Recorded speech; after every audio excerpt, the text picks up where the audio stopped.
Miami Sports Always from two homies in Miami. Hello, everybody. Welcome to episode 20 of the Sports Spectator podcast. Big milestone episode for us here. My name is John, and I'm here with Juan. How are you doing, brother? Dude, I am feeling, I don't know about you, but I'm feeling 20 because it is episode 20. Shout out Taylor Swift.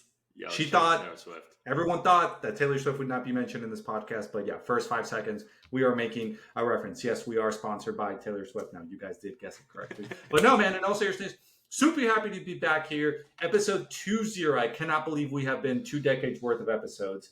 But without further ado, just because we have a jam-packed agenda for today, baby, what do we talk about? We got soccer in Miami. I know we got a couple updates. Let's go ahead and hit it. What do we got?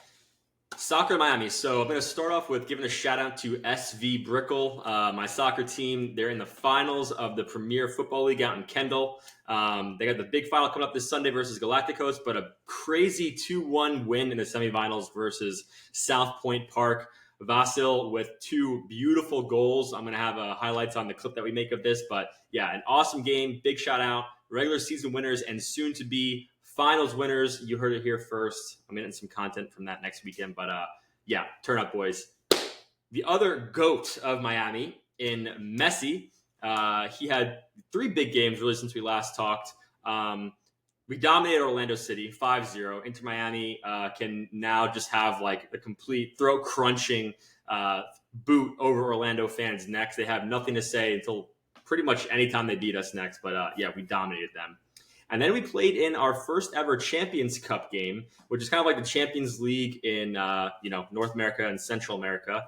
And we tied 2-2 versus Nashville. So, big 2 points on the road, and hopefully when we come back to Miami, we can close it up. But the winner of that tournament is going to play in the Club World Cup, which I don't know if you know about this one, but it's the winner of each major domestic tournament. So Champions League in Europe, like Real Madrid, the Libertadores in South America, like Fluminense or something like that, et cetera, all across the world into the Middle East and stuff. We would play in that. And a development that happened is the U.S. Open Cup, one of the 4 trophies of Team Messi quad this season. I don't think Miami's playing in it. So we now have to replace the Open Cup with the Club World Cup trophy for hashtag Team Messi quad. Juan, what would be your prediction if Real Madrid played Inter Miami in the Club World Cup? What's the score? Oh, dude, we sweep instantly. Leo Messi scores 4 goals minimum. Of those 4 goals, 3 of them would be a hat trick. Of course, 2 ears bitten off by Suarez, I would imagine. That would be my stat line for the game, if I'm being 100% honest. The haters out there, specifically me, I'm haters, honestly, are saying that Real Madrid is washed. So, I think Inter Miami takes that one 100%. Yeah, 4-0, 2 ears bitten, at least 2 red cards, but you come out with the W. So place your bets accordingly. Yeah, you know what? That's actually a beautiful prediction, and I can completely see that happening. And so that's Soccer Miami. Lots of stuff going on, a lot of exciting stuff. But what do we got going on in football? Today's been absolutely insane. It's March 11th, 2024. Juan, what's going on in the football world? Dude, what isn't going on in the football world? Oh, my God, dude. Somehow this offseason has just been more entertaining than the season. So there's just absolutely too much to talk about. So what do we even start, John? I think we have to make a mention of our boy, Mr. Unlimited. Russell Wilson officially got traded from the Broncos to, well, not traded, but released, and then ended up signing with the Steelers for, I believe the number was $1.2 million, which, again, good for him. Like, proud for the guy. I wish nothing but success for the guy. I do think that he was kind of given a bad situation out in Denver, but holy shit, dude. What's crazy about this is that, like, Denver still has to pay him around $39 million to not play for them. Do you know what I would fucking do for my company to basically, like, say, hey, we're firing you, but we're going to pay you, like, a severance of $39 million? Like, what a fucking life, bro. Like, Future shits on this guy, always ripping on him. But the way I see it, it's just like, this guy's making, more money than, like, you probably made in, like, the past 2 years for literally doing nothing. And Sierra's still pretty hot, okay? So shout out to him, shout out dude. to Ciara. Like, I mean, we called it right on this podcast. Like, we said that like Broncos country, Let's Ride was going to sink. You know, that was like one of our very first things. Like, we were very much right about that. But holy shit, like, dude, what a life, bro. Like, I'm sorry. Like, if people are shitting on Russell Wilson, it's just like, dude, you have your priorities fucked up. Like, the average individual is like begging for just like a half day off. Meanwhile, this guy's getting paid close to $40 million plus another $1 million to still play football in now a significantly better system. I don't know, dude. Potentially MVP, you know, greatest comeback ever. Maybe for like Easter. I'm trying to tie it in. He's big into Jesus. Easter's coming up. I'm sure there's something that I could come up there. But yeah, Russell Wilson is coming back. He's rising I again. love Russell Wilson, dude. So as you were talking about that, I had these crazy thoughts come to mind. How Russell Wilson, Ciara future paradox is such a like metaphysical relationship. You have like the good versus evil, the future versus Russ, like the Bible bearing, and yeah, it's interesting. I was like, if I had to choose between, because I love Future's music, but I think I would choose Mr. Unlimited, Russell Wilson. Who would you pick if you could only have one, Future or Russell Wilson? Who would you pick? You know what? I'm gonna play devil's advocate, and I'm still gonna say like Future. I'm gonna say him. Like Russ. I mean, both of those guys like have it made pretty nicely, man. But I don't know, man. Like Future's just for the fucking culture. Like Russell Wilson is just too really greedy. Like he's like, I don't know how you make being a Super Bowl winning quarterback like seem corny. And again, I know that I just said that I do believe the guy will be successful, and I stay true to that statement. I do believe the guy will be very successful in Pittsburgh, but holy fuck, like he would be the only guy in existence. I don't know if we can have someone fact check this to somehow have a successful football career and still be just as fucking corny as he is. Like I don't know how that's legitimately possible, but like, hey man, he's corny with Ciara as a wife. Yeah, so. and you still see the guy, and you're like, dude, this guy's such a fucking dork. But on paper, like this guy should be a stud. So I think that's, if anything, that's even more impressive. I think that garners significant more respect. That you somehow have it all, like you have cut out to be like a fucking stud. And I don't know. I still think you deserve to be bullied a little bit because you are that corny. So with that, John, I think Future gets my vote. As you know, if I'm picking between the two, again, still think Russell Wilson will be very successful. But holy shit, is that motherfucker corny? I'm sorry, dude. I'm sorry, yeah. Jesus. I know that's your dude. boy. If Future was not in either of our lives, I think our current life could be potentially completely different. The Future just instilled that just ball mentality. And without Russell Wilson, would we be any different? You know, like probably not really much different. Like probably doesn't have much of an effect on us. So I know we wouldn't have this great segment on this podcast. Like, you know what? Thank you, Russ. Thank you. Thank you, Russ. Like we really all right. appreciate work. What else is going on in football besides this diabolical paradox? All right, dude. Again, so much shit to talk about. Like I'm getting excited just like thinking about it. That probably sounded weird, but dude, free agency again has been crazy. We got to talk about the fucking Dolphins because I did say explicitly on this podcast that regardless of what they do this offseason, I was going to back them. Again, I wasn't even going to question it. They must have heard that statement because they were really, really testing like how much I'm willing to like physically back them during this offseason. Let's start off with the fact that as of today, we lost our starting defensive tackle, Christian Wilkins, to the Raiders. Okay, a conference opponent that we typically do play every single year. I do think we are playing them in the upcoming season. We also lost Robert Hunt, our starting right guard, to the Panthers. So in the trenches, literally where we were the fucking weakest, we let go of our best players. But who is it that we do in fact sign? What, you might ask, what has been the Dolphins' big signing up until this point? We have signed Jake Bailey, our punter, to a 2-year contract. That has been the big off signing. We've let go of everyone else, okay? And unless like Tua and Tyreek are, planning to start playing both sides of the ball, I'm getting a little bit nervous, John. I'm getting a little bit nervous, bro. Like, I still have full faith in what McDaniel, Chris Greer, Stephen Ross are going to be doing, but I'm getting nervous, bro. Like, we're losing our boys in the fucking trenches, dude. Like, we are storming Normandy and we are taking all of our machine guns away from our soldiers. That is like literally what we're doing right now. So I'm a little bit confused by the moves, but you know what? Fuck it. Like, they see the vision. I don't. I don't know what's going on. I see a vision. Ready for this? Here's my vision. Tell me. My vision is Anthony Weaver knows the dogs that are out there for the cheap and kind of underrated and just like that he has a bond with, and he's going to bring in these people for cheap and they're going to ball for us. That's my positive outlook on this, because I did the math. I didn't do the math. I used the power of the internet. Crunch the numbers, yeah. Yeah, crunch the numbers on google.com. Bop, bop, bop, bop. I think we still have $21 million in cap space to get rid of.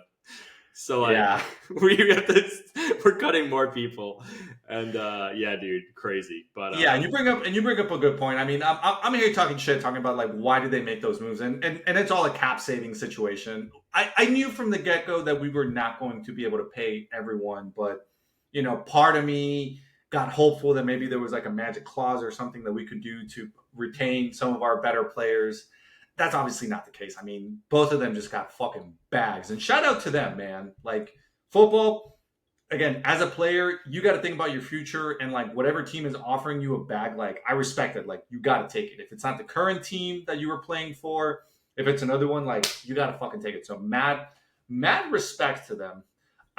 The Jake Bailey one really confuses me still, because I guess I could understand it if he was, like, a sensational punter, but he fucking sucked. He was terrible. You know, like he was like bottom tier punting. So it's just like, what are we paying for?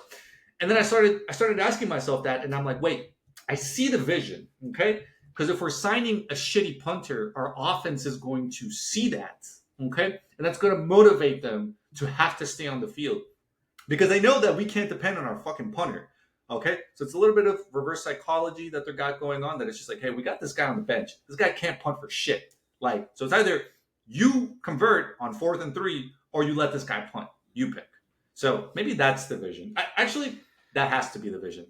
I applaud it. I got an alternative vision to this, where the punter is actually a very important piece of the puzzle.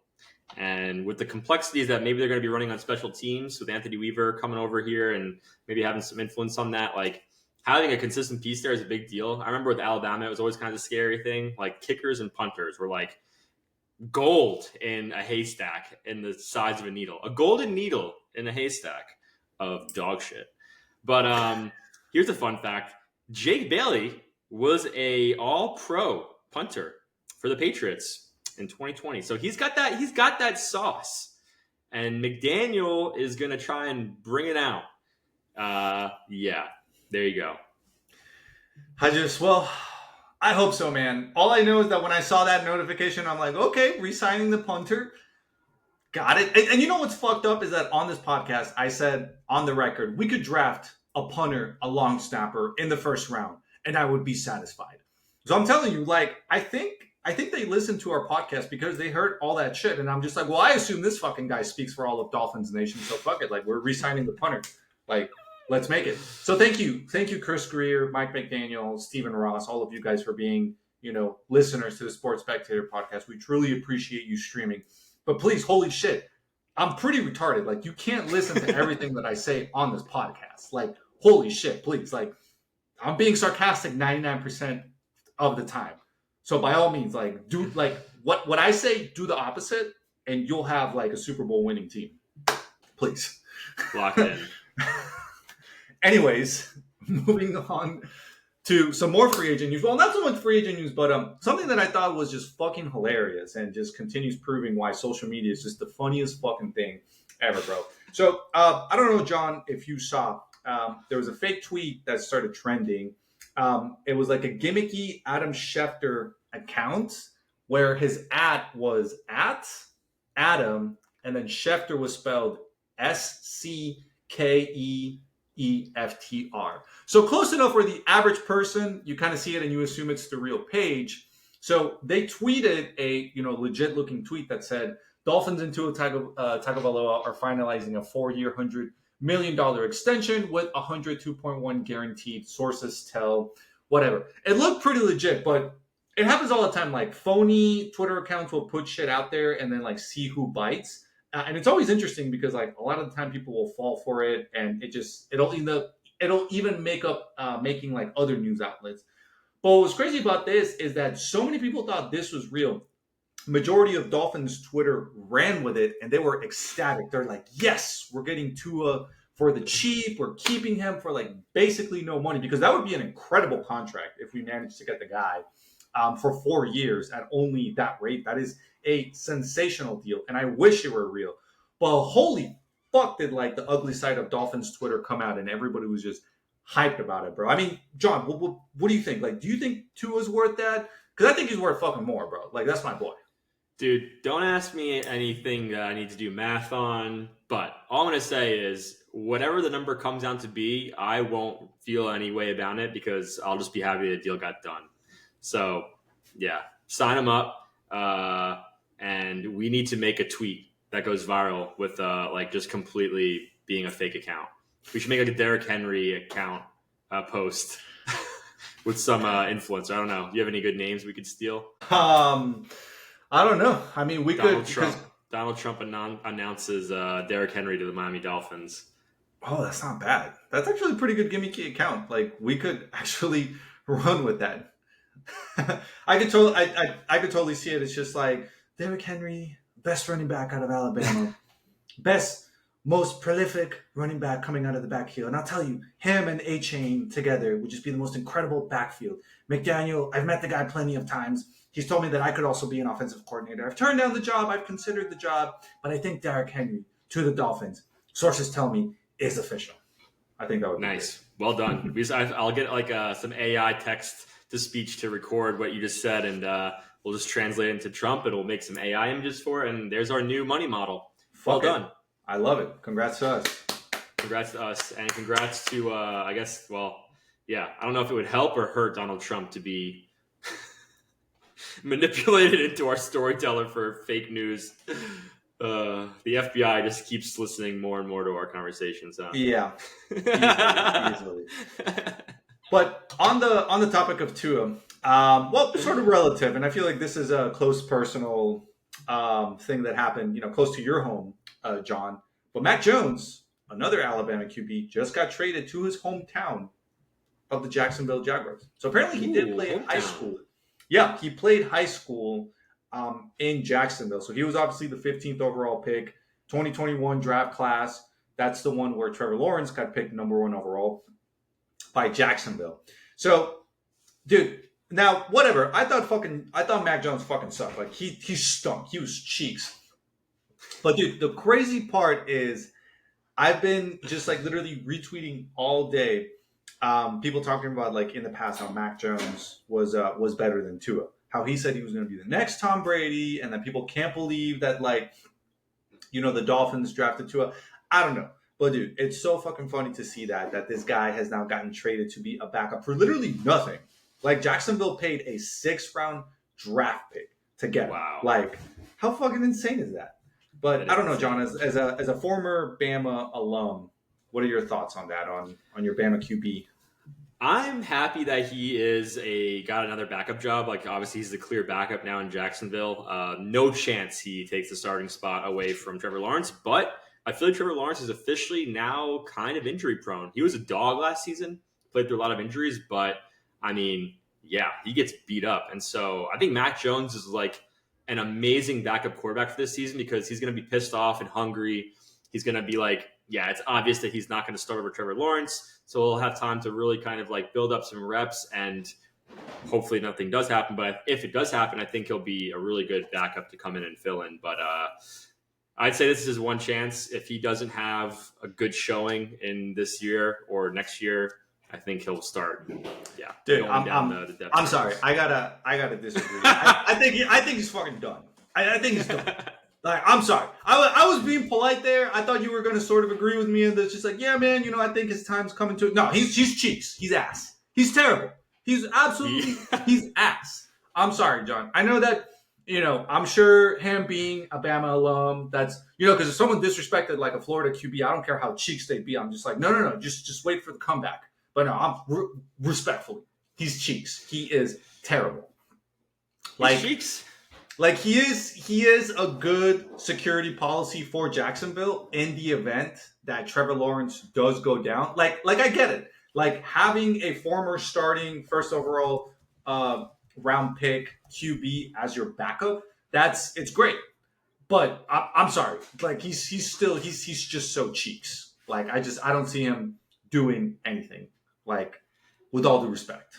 With all due respect, yeah, I agree. He is cheeks, but I like to give him the benefit of the doubt that last season was just like absolutely like, yeah, I don't even know what the fuck was going on in New England. That must have been like the most depressing place to be as a player, especially as for Mac Jones. They just kept putting him in the blender and just turning it on. Dude, straight up. It was horrible, dude. It was fucking horrible. I think he's going to end up, honestly, best case scenario for him is that he goes back to Tuscaloosa to sell like Land Rovers in like a dealership. Like that's what I think. That's what I think he's meant to be doing.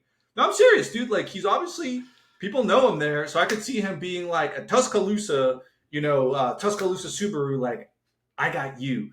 I used to score touchdowns for Nick Saban. Now I'm saving you on a brand new Subaru and Land Rover. Wow, that was beautiful. I just came up with great. That was great. All right, I'm not gonna lie. My feelings are hurt on behalf of Mac Jones, and I would like to move on. Yeah. So what's next?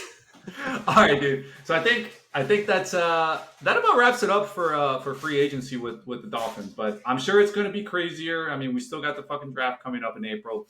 I'm ecstatic, although a little bit nervous. But I will continue riding or dying for whatever these guys do. But I really hope that we get maybe a linebacker would be nice, maybe an edge rusher would be nice. Maybe a defensive tackle to replace Christian Wilkins. That would also be nice. But it's just.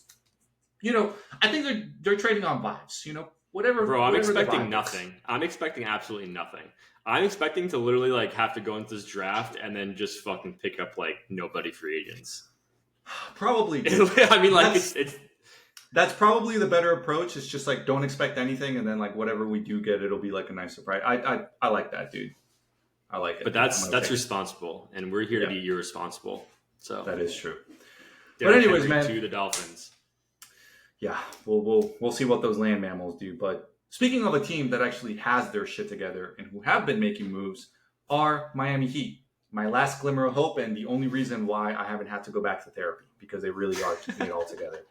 The Miami Heat, just to catch up on folks' recent news, we've made some pretty good signings. We've got Patty Mills from the Atlanta Hawks recently, who's been absolutely balling out.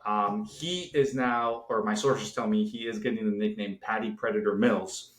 Because he's just been absolutely lighting it up in the. I don't know if that's a good nickname. It sounds kind of bad in the current social climate. Probably that's. But I'm going to disregard that, and I'm going to take it as that he is a predator. On the field, hunting men on the field. But you know what? Yeah, when I say it that way, that probably does sound a little bit messed up. So we can come back to the nickname. He has been balling out. We got Delon Wright. A while back from the G League. So he's on a 2-way contract. So we've been putting a decent team together. And then Terry Rozier, obviously he's played a good couple of games. And he's been balling out too. We're definitely in mid-season form. Jimmy, obviously coming back into his playoff form. He's been absolutely balling out. But John, I got to be honest, baby. I'm worried. I'm very worried.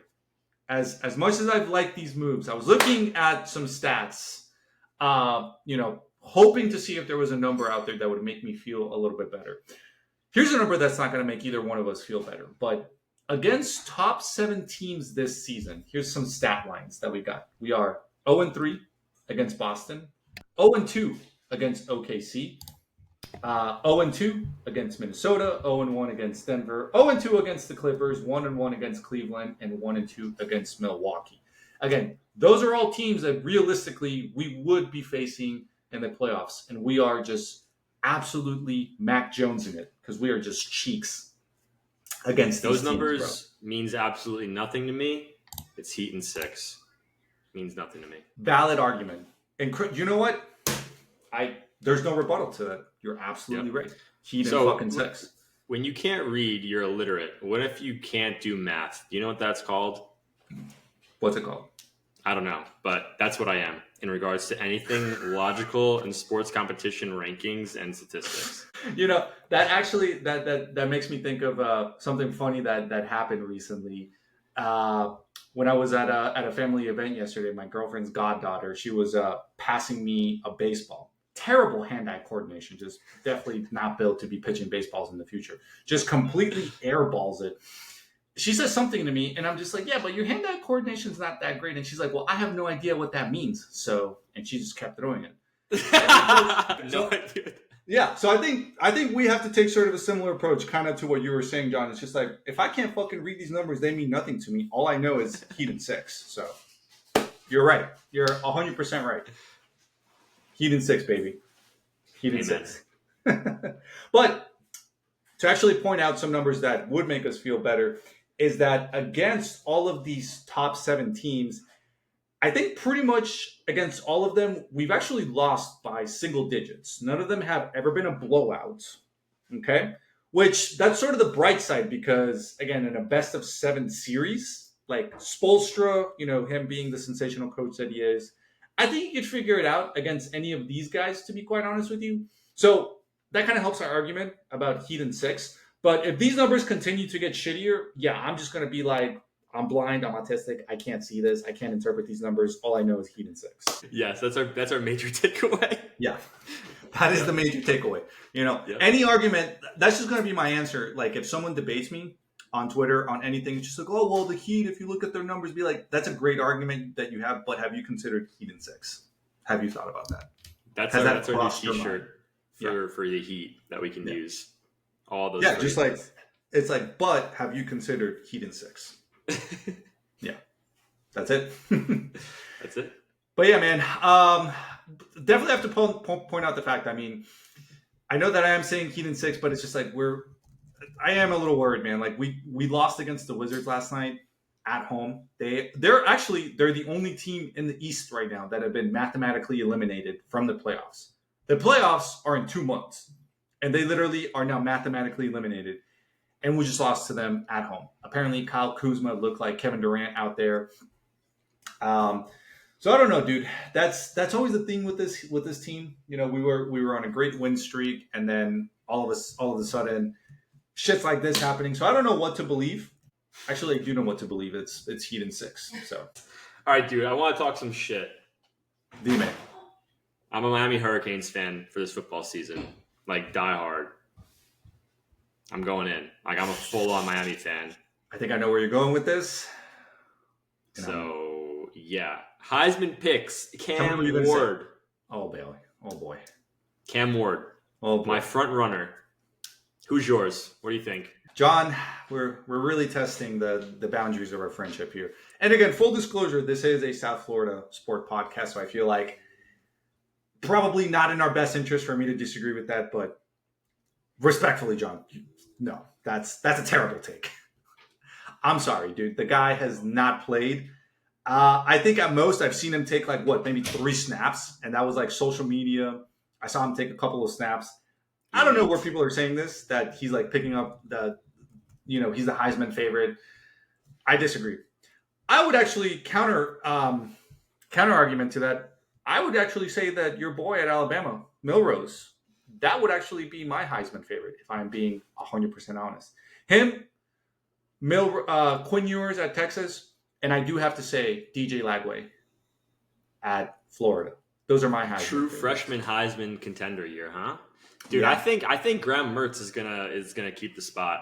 I really do. Probably, but part of me wants to believe, probably the same part of me that thinks like strippers actually like loved me when they told me. That same part probably also believes that a freshman coming in is going to somehow take the starting job and get the Heisman. But I'm sticking to that take. I'm absolutely delusional. Okay. So, the more practical responses would be the first 2 that I said, Milrose and Quinn Ewers, them being the more realistic favorites. But fuck it, like he's my dark horse. And I'm sorry, John, respectfully, you're my boy. But that is a terrible take. I do not think this guy is gonna win the Heisman. I'm sorry, bro.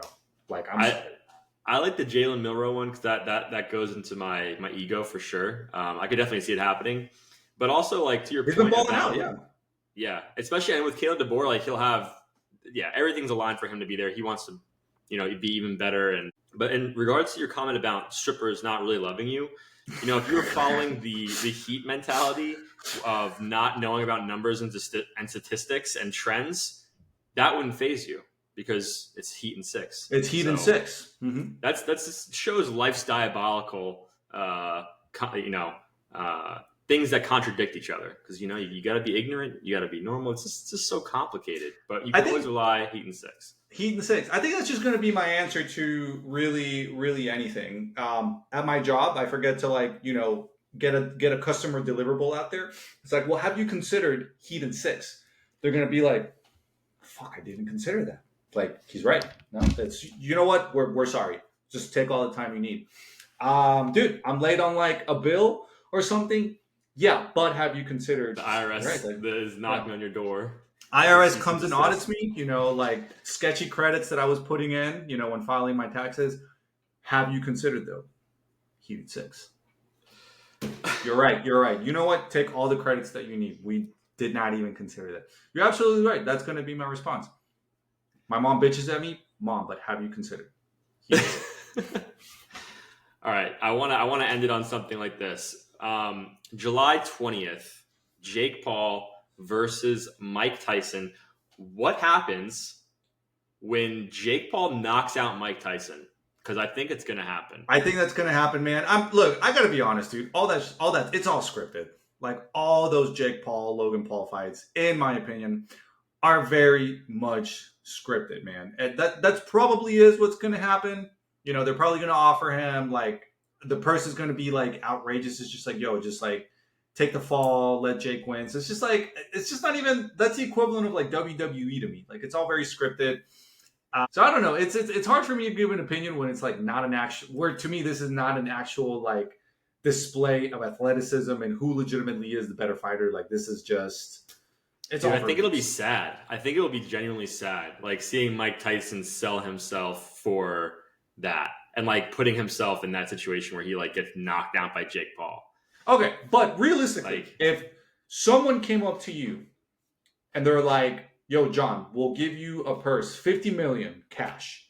Just like take a hit from this random white kid, like just pretend you're knocked out." Like, dude, I do that like 20 out of 20 times. Like I'd be like, I go and take acting classes. I say, it's like, do you want me to make it seem like I'm having a seizure? Like, how believable do you want me to make this knock? You know what? That's true. Yeah. Like, you and I both know. Like, that ever happened to either of us. Someone came and it's just like, yo, let me punch you in the face for X amount of money. Dude, I'm there. True. I mean, Mike Tyson said he had an ego death, so I guess he doesn't need to worry about that. So, yeah, I mean, it's going to be one of the craziest probably, like, streams. I mean, I'm going to watch it. It's pretty crazy saying it. Jake Paul versus Mike Tyson. Like, it's, yeah. But I agree. It is WWF, WWE kind of style. Yeah. At least in that arena. Like, part of me does hope that, it's not scripted and, like, Mike Tyson, him actually being a boxer. Because, like, he's never actually boxed anyone that is in their prime, that is currently, like, competing in, that environment, like, very competitively. Like, it's always been guys that... Right? He's a yes and no. Like, he hasn't fought anyone, like, amazing, but, like, he would beat the shit out of us. I think, like, I know, like, one of his most impressive wins was probably versus this, like, MMA fighter who was, like, but more of, like, a grappler. I don't know. But, he is a good boxer. I refuse to not make that point. Like, I think he's legit. Okay, but counter argument to that. Heat and 6. Yes. Facts. Yo, what if Mike Tyson went into the fight saying like, yes, like I'll get knocked out by it, and then just beat the shit out of Jake? Dude, I hope so. Because I hope so, dude. Like, I fucking hope so. Like, that would be a real, like, for the culture type of moment if he just, like, fucking wailed on him. Just like in the same way that he hit Zach Galifianakis in The Hangover. Like, I just hope it's something like that. Just so that's my personal hope for that situation, but we'll see. Dude. We'll see. Heat and 6. Well, episode 20, Heat and 6, and yeah. Anything you want to say to our beloved followers who got this far, Juan? Yeah, Chris Greer, Stephen Ross. I know that you guys, if you guys did make it this far, thank you for tuning in. But yes, please, guys, if we can do just a little bit better, I don't think I'm asking for too much, just a little bit more than the punter. Let's maybe sign Tua. Okay, let's get that figured out. Again, if you kind of need like some sketchy accounting to, cook up the books a little bit and get that cap space, into a more reasonable figure, we're in Miami. Like, I'm sure we could get a guy. Like, come on, guys, let's get creative. Let's do something. Just, I am begging you, like anything. Like, we need help in the trenches. But thank you guys for being listeners, and that goes to everyone else that's listening. Yes, thank you. And with what Juan said, maybe we can start up our own crypto Ponzi scheme. We can call it Dolphin Coin. Dolphin Coin. EEK. Yeah. Oh, dude, call it EEK. EEK. Ooh. Maybe EEK. But we could do EEK first and then Ponzi scheme 2, EEK. Ponzi scam 3, EEK. We could really just keep going on and on and on. And I think it's, we just figured out a way to break federal law. Yeah. The FBI chimes in once more. All right. Thank you, FBI agents, for watching. We'll see you next time. You guys. Bye.